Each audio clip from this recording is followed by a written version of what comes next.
क्या आपको पता है स्ट्रेंजर थिंग्स सीजन 5 में किस किस कैरेक्टर की गेम ओवर होने वाली है? क्या 11 मर जाएगी या फिर विल मर जाएगा? डस्टिन, मैक्स, माइक, स्टीव, कौन बचेगा कौन मरेगा? आज हम करेंगे डीप डाइव इस वीडियो के अंदर हर एक बड़े कैरेक्टर की गेम ओवर प्रेडिक्शन करने वाले हैं। ऑफ कोर्स मैं गलत भी हो सकता हूँ एंड शायद सही भी, तो आपकी इंपॉर्टेंस इस वीडियो में बहुत ज्यादा है। एंड तक देखना एंड अपना पॉइंट ऑफ व्यू भी हर कैरेक्टर का देकर जाना। So let's start. सबसे पहले बात करते हैं विल बायर्स की, जिसकी जर्नी सबसे ज्यादा दर्दनाक रही है। पहला सीजन डिसअपियर्ड, दूसरा सीजन पोजेस्ड, तीसरा इग्नोर्ड एंड चौथा डिप्रेस्ड। एंड अब 5th सीजन भी उसके लिए कुछ अच्छा नहीं जाने वाला, क्योंकि वो वेकना से एक साइकिक लिंक के थ्रू जुड़ा हुआ है। ये लिंक सिर्फ एक ही चीज का साइन है, विल इज द की। आखिरकार कौन सी चाबी कहाँ है? और जब किसी कैरेक्टर का रोल की कैरेक्टर का बन जाए स्ट्रेंजर थिंग्स के अंदर, तो उसका मरना लगभग गारंटेड होता है। विल का आर्क कंप्लीट भी होने लगा है, उसकी फीलिंग्स सामने आ रही हैं। माइक के लिए जो भी उसका रोमांटिक प्यार था वो भी इनडायरेक्टली वो बता चुका है।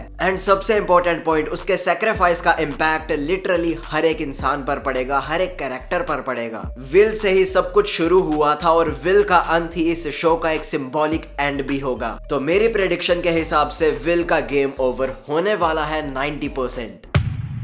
अब बात करते हैं स्टीव हैरिंगटन की। इसको मारो या ना मारो, लेकिन baby sitter of the year का इसको अवार्ड जरूर दे देना। एंड लड़कियों के तो यार ये दिल में रहता है, तो अगर इसको राइटर्स ने मार दिया तो लड़कियों का क्या हाल होगा अब सोच सकते हो।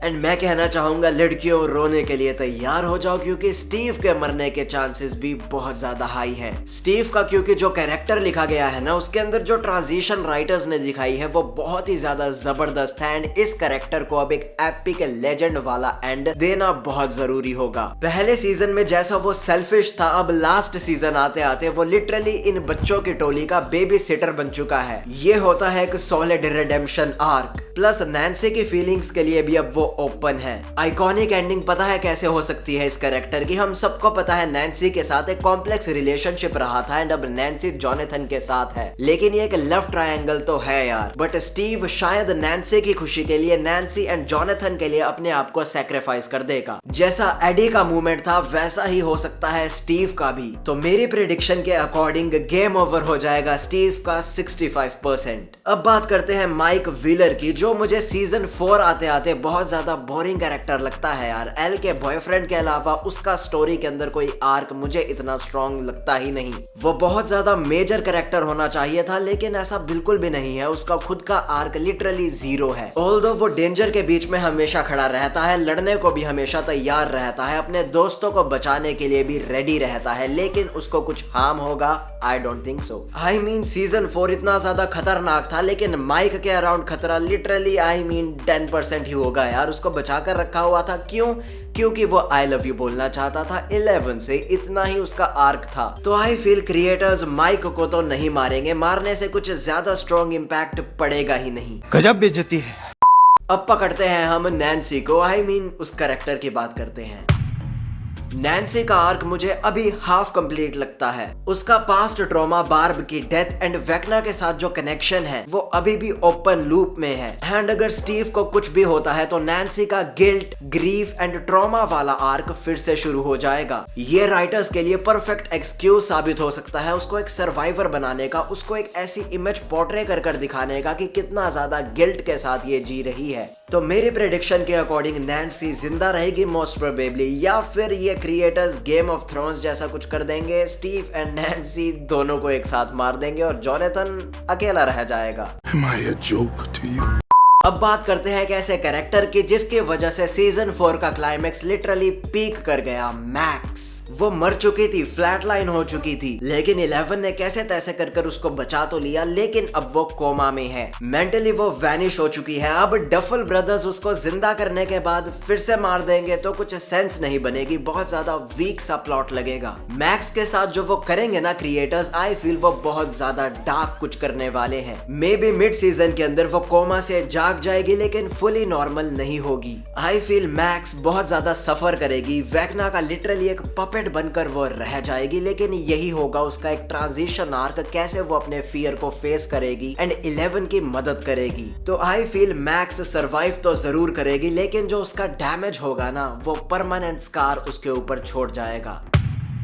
अब लूकस को हम कैसे भूल सकते हैं यार। ट्रांजिशन जो इस कैरेक्टर को दिया गया है ना, जो आर्क दिया गया है, वो लिटरली बहुत ज्यादा बढ़िया है यार। पहले सीजन्स में बस वो एक सार्केस्टिक साइड किक की तरह था, लेकिन जब वो मैक्स को अपनी गोद में लेकर कहता है stay with me, my God, literally peak performance. तो अब सीजन 5 में मैक्स को जगाने के लिए या तो लूकस अपना सब कुछ खो देगा या फिर मैक्स के गम में जीता रहेगा। एंड आई फील ऑप्शन 2 होने वाला है। लूकस यार वो जो इमोशंस दिखाए ना उसने स्टे विद मी में, जब सोचो वो रिवेंज आर्क में जाएगा तो क्या बवाल होगा। अब बात करते हैं यार सबसे फनी कैरेक्टर की स्ट्रेंजर थिंग्स के। कौन है वो, सबको पता होगा, ऑफ कोर्स डस्टिन। एडी की मौत के बाद जिसने शो को लिटरली कैरी किया है वो डस्टिन ही है, अपने कॉमेडी पंचिस से या फिर जो उसका इमोशन है अपने ग्रुप के प्रति। अगर राइटर्स ने उसको मार दिया ना तो लिटरली ऑडियंस का पेशेंस खत्म हो जाएगा। तो आई फील क्रिएटर्स इतना बड़ा रिस्क तो नहीं लेने वाले यार। एंड ये तो आपको पता ही होगा स्ट्रेंजर थिंग्स सीजन 5 3 पार्ट्स में आने वाला है, जिसका फाइनल पार्ट न्यू ईयर पर आएगा। तो थ्रू आउट द शो एक कॉमिक रिलीफ तो चाहिए एंड एक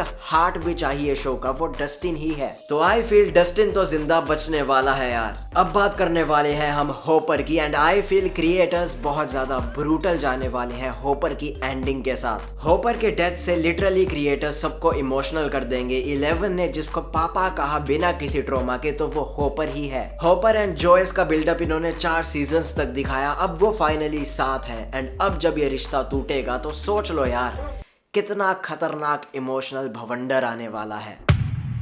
तो मेरे अकॉर्डिंग हॉपर भी यार मरने वाला है। हाँ मैं गलत भी हो सकता हूँ, आप कमेंट्स में अपना पॉइंट ऑफ व्यू जरूर बताना। लेकिन जो मैं अब आगे कहने जा रहा हूँ 11 के बारे में, वो इस पॉइंट को शायद और ज्यादा स्ट्रॉन्ग कर दे। तो 11 की बात करते हैं बॉस। आपको क्या लगता है 11 जो शो की मेन कैरेक्टर है वो जिंदा बचेगी या फिर मारी जाएगी? आई फील जिंदा बचेगी। क्यों? 11 या फिर कहूँ मिली बॉबी ब्राउन, उनकी इतनी पॉपुलैरिटी है, लिटरली वो फेस है इस शो का। एंड क्रिएटर्स अगर उनको मार देंगे तो ये लिटरली बहुत ज्यादा इजी ऑप्शन, बहुत ज्यादा प्रिडिक्टेबल ऑप्शन बन जाएगा। जबकि बहुत ज्यादा आइकॉनिक मूवमेंट्स दे सकते हैं वो 11 को। कैसे? हॉपर की मौत लिटरली तोड़कर रख देगी 11 को एंड देन होगा ब्रेक डाउन, और वेक्ना को हराते हुए शायद वो अपनी सुपर पावर्स भी खो जाएगी। और लाइफ लॉन्ग शायद जो उसका सपना था एक इंसान की तरह एक नॉर्मल जिंदगी जीने का, वो उसका फाइनल आर्क होगा। एंड क्या आपको याद है जब जिम हॉपर का बताया गया था, ये तो मर चुका है भाई साहब, लेकिन वो जिंदा था। बट 11 तब बायर्स फैमिली के साथ शिफ्ट हो गई थी एंड फाइनली शायद यही होगा।